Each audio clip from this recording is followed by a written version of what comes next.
6 दलों के विलय से बनेगा जनता परिवार। इतिहास के पन्नों में खो जाएगा इंडियन नेशनल लोक दल।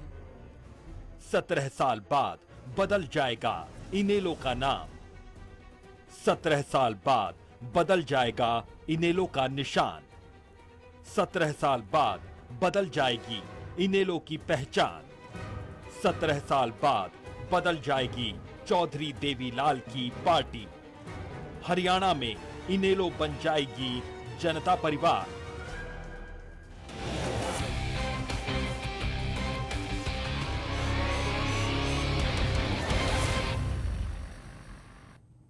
जी हां, इनेलो की पहचान अब बीती बात हो जाएगी। इनेलो अब इतिहास के पन्नों में गुम हो जाएगी, क्योंकि 6 पार्टियां मिलकर जनता परिवार बनाने जा रही हैं।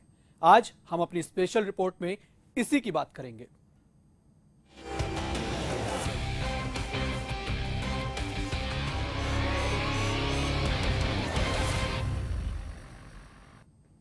तो हरियाणा में विपक्षी दल इनेलो की पहचान अब इतिहास के पन्नों में गुम हो जाएगी, क्योंकि अब इनेलो का जनता परिवार में विलय होने जा रहा है। हरियाणा के प्रमुख विपक्षी ताऊ देवीलाल की पार्टी इंडियन नेशनल लोक दल अब हमेशा हमेशा के लिए इतिहास के पन्नों में गुम हो जाएगी।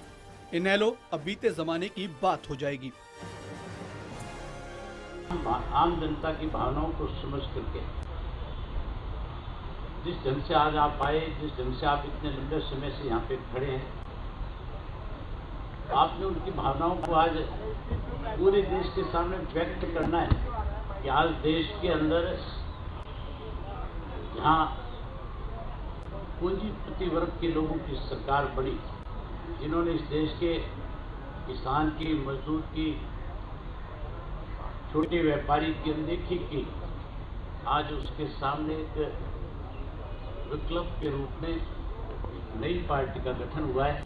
और ये नई पार्टी इस देश में कमेरे के लिए लड़ करके कमेरे के साथ न्याय करने के लिए एक लंबी लड़ाई लड़ करके इस देश को उन लोगों के हाथ में नए सिरे से बागडोर सौंपने की लड़ाई लड़ेगी जो इस देश का सही मायने में हकदार है।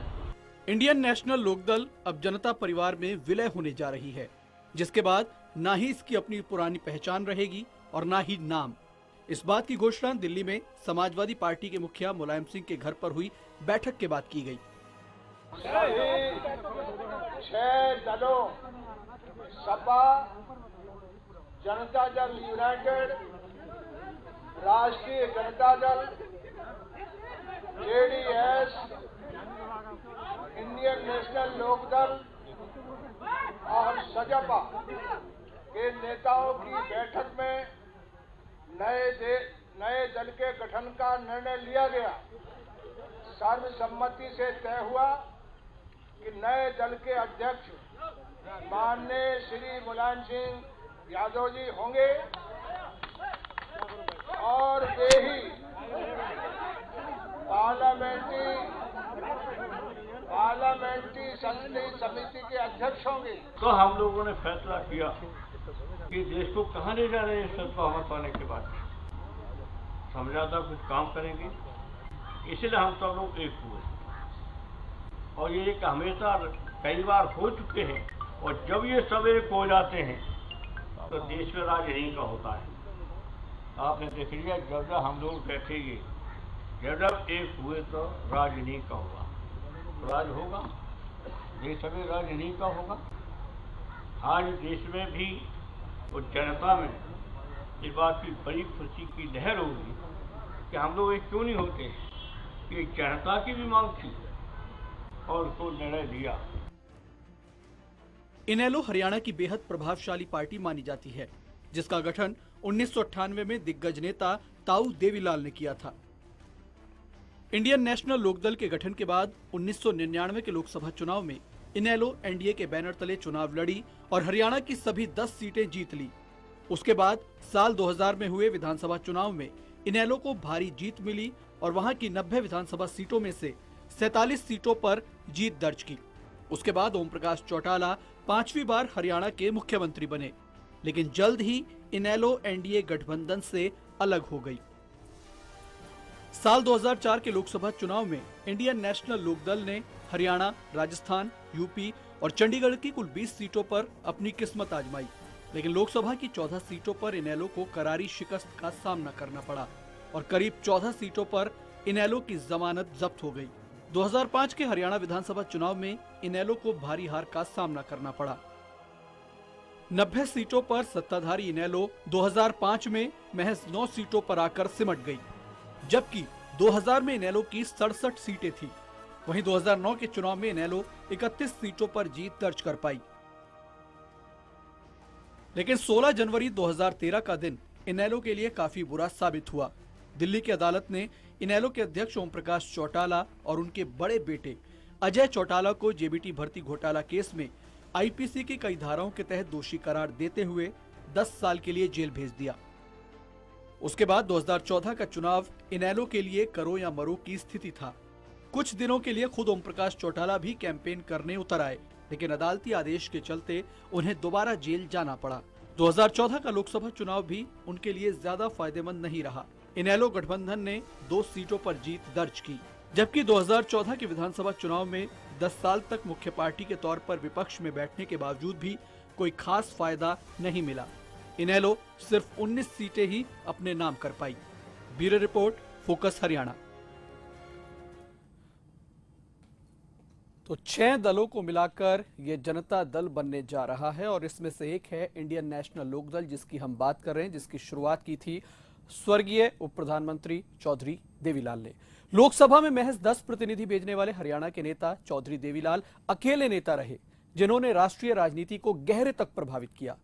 वैसे तो प्रदेश से तमाम नेताओं ने समय समय पर राजनीति में दस्तक दी है, लेकिन पूर्व उप प्रधानमंत्री स्वर्गीय देवीलाल यानी कि हरियाणा के ताऊ इकलौते शख्स रहे जिन्होंने एक समय में शीर्ष पद यानी कि प्रधानमंत्री पद के लिए अपनी गंभीर दावेदारी पेश की थी।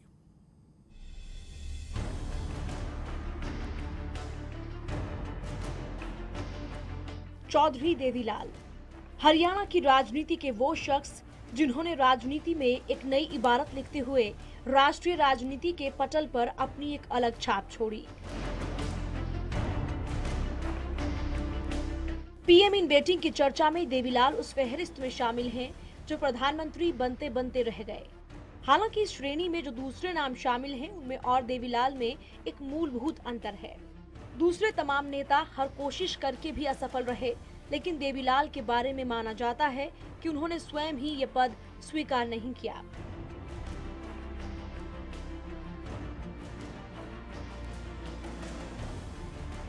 आजादी के बाद 6 उप प्रधानमंत्री हुए हैं। इनमें से मोरारजी देसाई और चौधरी चरण सिंह को छोड़कर बाकी सब प्रधानमंत्री पद तक पहुंचने में असफल रहे हैं। आज देवीलाल की राजनीतिक विरासत के 2 वारिस, उनके पुत्र ओम प्रकाश चौटाला और पौत्र अजय सिंह चौटाला शिक्षक भर्ती घोटाले में दोषी सिद्ध होकर दिल्ली की तिहाड़ जेल में बंद हैं। जाट राजनीति पर उनकी पकड़ का ही एक और नमूना 1987 में देखने को मिला, जब पूर्व प्रधानमंत्री चौधरी चरण सिंह के निधन के बाद हुए उपचुनाव में देवीलाल के प्रभाव वाले जनता दल के प्रत्याशी ने अजीत सिंह के प्रति तमाम सहानुभूति होने के बावजूद उनकी पार्टी के उम्मीदवार को बड़ी मात दी। इसी समय 1987 में रोहतक संसदीय सीट पर हुए उपचुनाव में देवीलाल के उम्मीदवार ने स्वर्गवासी चरण सिंह की पत्नी गायत्री देवी को भी हराया था। 1977 में जब देश आपातकाल विरोध की लहर में जकड़ा हुआ था, तब देवीलाल हरियाणा में जनता पार्टी के उपाध्यक्ष थे। विधानसभा चुनाव के बाद जनता पार्टी की प्रदेश इकाई के अध्यक्ष रहे दलित नेता चौधरी चांदराम के सहयोग से उन्होंने हरियाणा के मुख्यमंत्री की कमान संभाली। हालांकि हरियाणा में जाट नेता देवीलाल का मुख्यमंत्री बनना उस वक्त किसान राजनीति के अगुआ चौधरी चरण सिंह को रास नहीं आया था, लेकिन एक बार मुख्यमंत्री बनने के बाद देवीलाल उत्तर भारत में कांग्रेस विरोध के बड़े छत्रप के तौर पर स्थापित हो गए थे।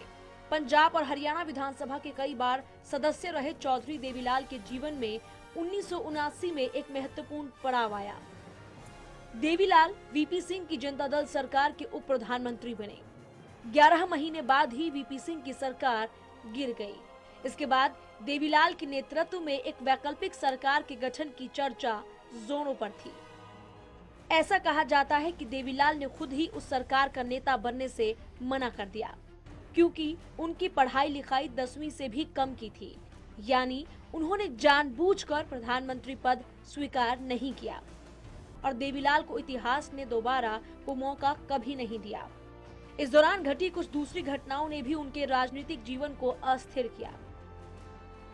1989 में रोहतक संसदीय सीट पर उन्होंने 2 लाख से ज्यादा मतों से जीत दर्ज की थी, पर उन्होंने लोकसभा में सीकर का प्रतिनिधित्व करने का फैसला किया। हरियाणा की जनता ने अपने ताऊ को इस बात के लिए कभी माफ नहीं किया। इसके बाद अगले 3 लोकसभा चुनावों में रोहतक की जनता ने देवीलाल को हराया और भूपेंद्र सिंह हुड्डा लगातार 3 बार ताऊ को हराकर कांग्रेस और हरियाणा की राजनीति में स्थापित होते चले गए। इसी दौरान हरियाणा के महम कस्बे में हुए महम कांड ने भी देवीलाल की छवि पर विपरीत असर डाला। इन 2 घटनाओं के साथ ही ताऊ की पार्टी की पकड़ जाट पट्टी का दिल कहे जाने वाले रोहतक संसदीय क्षेत्र के इलाके में कमजोर होती चली गई। अपने जीवन के अंतिम 5 साल में वो राज्यसभा सांसद रहे और अप्रैल 2001 में उनका निधन हो गया।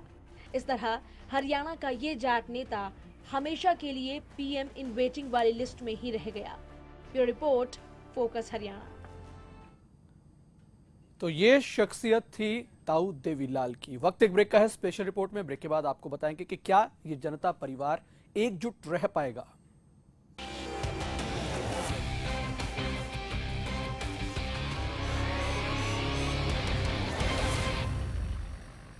एक इनेलो भी है।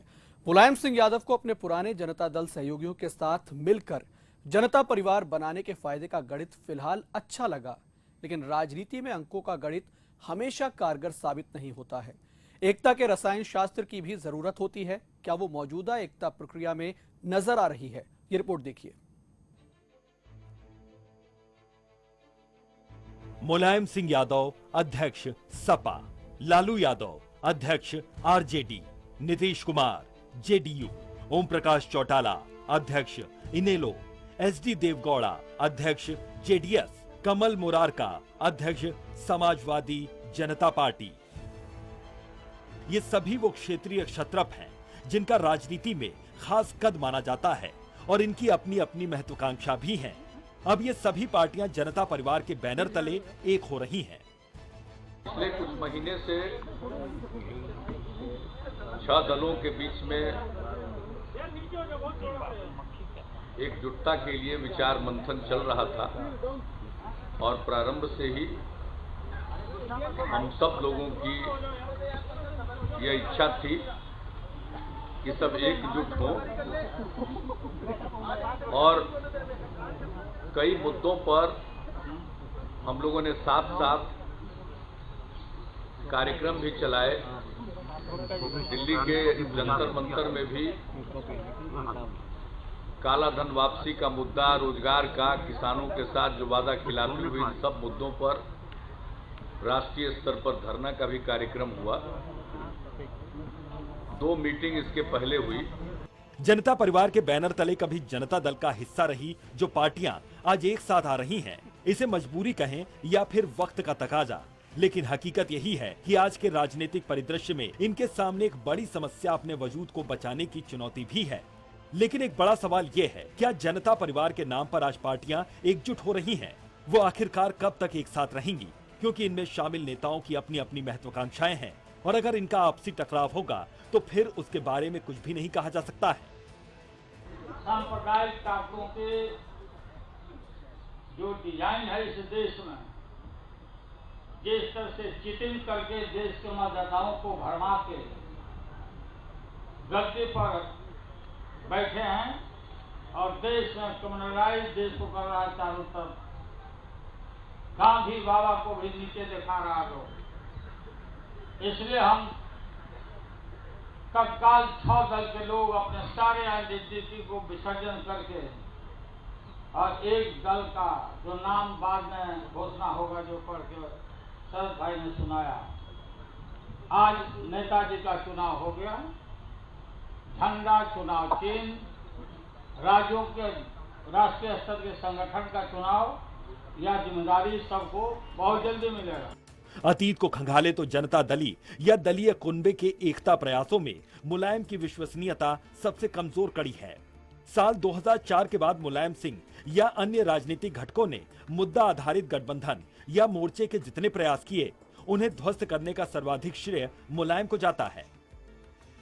यूपीए एक कार्यकाल में सपा, इनेलो, टीडीपी, नेशनल कॉन्फ्रेंस, एजीपी आदि ने मिलकर यूनाइटेड नेशनल प्रोग्रेसिव अलायंस यानी यूएनपीए बनाया। कुछ ही महीने बाद 2008 में मुलायम ने यूपीए और न्यूक्लियर डील के समर्थन के सवाल पर उसे ध्वस्त कर दिया। वे अचानक यूपीए डील के समर्थन में चले गए। साल 2012 में राष्ट्रपति चुनाव के दौरान ममता बनर्जी और अन्य विपक्षी नेताओं के साथ उनकी मोर्चेबंदी हुई, पर वह भी कुछ घंटों से ज्यादा नहीं टिकी। ममता ने उन्हें सर्वाधिक गैर भरोसेमंद नेता बताया। ऐसे में सवाल उठना लाजमी है, नई मोर्चेबंदी या विलय के बाद अगर कोई दल अस्तित्व में आता भी है तो किस तरह उसका नेतृत्व किया जाएगा? अतीत के विघटन तोड़फोड़ की जनता दल की आदतों से वह कितना बच सकेगा? अपना अपना एजेंडा क्या होगा? आर्थिक नीति के स्तर पर कांग्रेस, भाजपा, सपा आदि के बीच ज्यादा फर्क नहीं रह गए हैं। कमोबेश तीनों दल बड़े कॉरपोरेट और मध्य वर्ग के हितों पर खास ध्यान देते हैं। ऐसे में क्या नया दल या गठबंधन नरेंद्र मोदी की सरकार और भाजपा की आर्थिक नीति का वैकल्पिक मॉडल सुझाए बगैर अपने जनाधार के बीच समर्थन जुटा सकेगा? हालांकि इन दलों का बड़ा जनाधार पिछड़े, अल्पसंख्यक और कुछ एक दलित समुदायों में है। नेतृत्व और नीतिगत मसलों पर किसी नएपन के बगैर काठ की हांडी बार बार चूल्हे पर कैसे चढ़ेगी? नई राजनीतिक सोच और भरोसेमंद नेतृत्व के अभाव में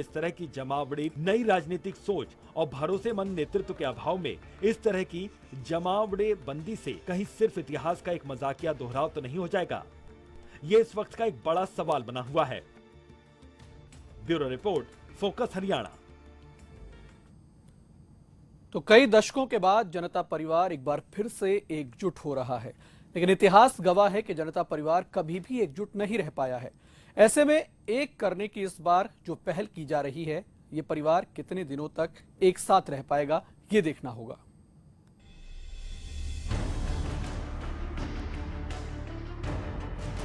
कभी जनता दल में रहे सभी गुटों की एकता के नाम पर भारत की समकालीन राजनीति में एक बार फिर इतिहास को दोहराने की कोशिश हो रही है।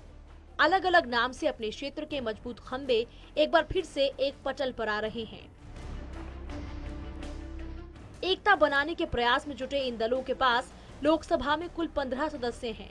2014 के संसदीय चुनाव में नरेंद्र मोदी की अगुवाई में बीजेपी ने इन सबको उनके अपने अपने सूबों में बुरी तरह पछाड़ा।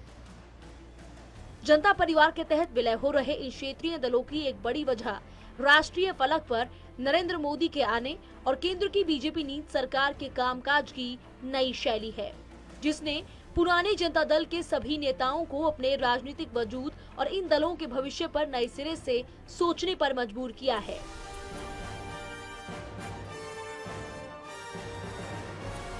मोदी के राजनीतिक प्रभामंडल का बढ़ता दबाव ही इन दलों की एकता या विलय पहल के पीछे की मुख्य प्रेरक शक्ति है।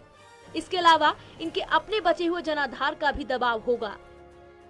एकता प्रयास की राजनीति को समझने के लिए लोकसभा चुनाव के बाद के 2 महत्वपूर्ण घटनाक्रमों को भी देखना चाहिए। इनका भी इन नेताओं पर असर पड़ा होगा। पहला घटनाक्रम है बिहार और यूपी के उपचुनावों में भाजपा के विजय रथ का बुरी तरह थम जाना। दूसरा है महाराष्ट्र और हरियाणा में कांग्रेस को शिकस्त देते हुए भाजपा का विजयी होना। मतलब साफ दिखा कि आमने सामने की लड़ाई में जनता दल परिवार यूपी बिहार में भाजपा को रोक सकता है। बिहार के उपचुनावों में नीतीश और लालू साथ मिलकर लड़े थे, जबकि लोकसभा चुनाव में वो अलग अलग थे। यूपी में हुए उपचुनाव में बीएसपी ने प्रत्याशी नहीं दिए थे। Bureau report, focus Haryana. तो आपने देखा किस तरीके से जनता परिवार अब एकजुट हो रहा है और 6 दलों को मिलकर ये जनता परिवार बनाया जा रहा है, जिसमें एक इंडियन नेशनल दल है। और आज हमने बात वही की अपनी स्पेशल रिपोर्ट में कि अब जो इतने साल पुराना इंडियन नेशनल लोक दल है, उसकी पहचान गुम हो जाएगी। और इसी के साथ स्पेशल रिपोर्ट में आज इतना ही। इजाजत दीजिए।